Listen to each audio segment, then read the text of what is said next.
2007 eu fui diagnosticado com diabetes. E não era só diabetes que apresentava o problema, era diabetes, era pressão alta, gordura, excesso de peso.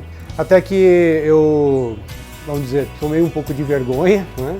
E decidi mudar essa história. A pessoa com diabetes tipo 2, que está num sobrepeso, em obesidade, acho que a primeira ação seria reduzir o peso, né? A primeira recomendação nossa seria reduzir o peso. E quando a gente fala em reduzir o peso, a gente está falando em melhorar o padrão alimentar, visando essa redução do peso, estamos falando em calorias. Comecei com a alimentação, eliminando principalmente as massas, refrigerantes. O açúcar não é proibido para uma pessoa que tem diabetes.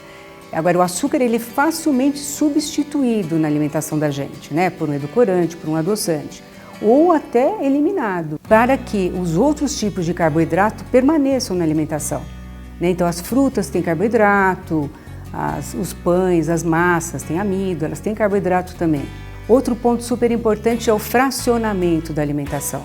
Comer a cada 3, 4 horas, para quê? Para manter uma glicemia mais estável. Às vezes dá uma fome entre uma refeição e outra, eu como uma cenoura, eu como uma maçã, como uma fruta. Então isso ajuda bastante a fazer uma ponte entre uma refeição e outra. Outra coisa muito importante é que as pessoas com diabetes, ou as pessoas de modo geral, se preocupem em olhar o rótulo dos alimentos. No caso dos diabéticos, sempre optar por alimentos que têm menos carboidrato e mais fibra. Verduras, legumes são super importantes. E a família toda do feijão, que são as leguminosas, né? Então feijão, lentilha, grão de bico, porque eles têm muita fibra solúvel principalmente.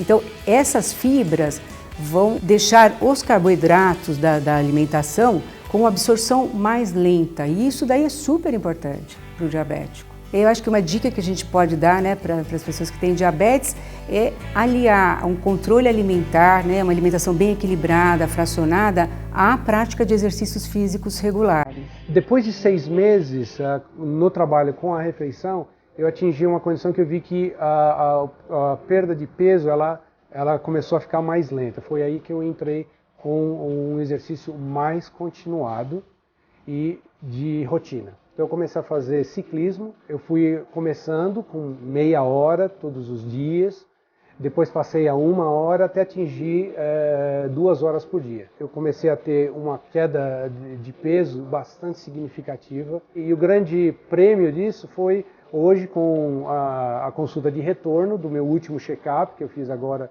em 2013, onde eu consegui eliminar grande parte da medicação que eu tomava antes e as que eu não consegui eliminar por completo, reduzir a carga da medicação.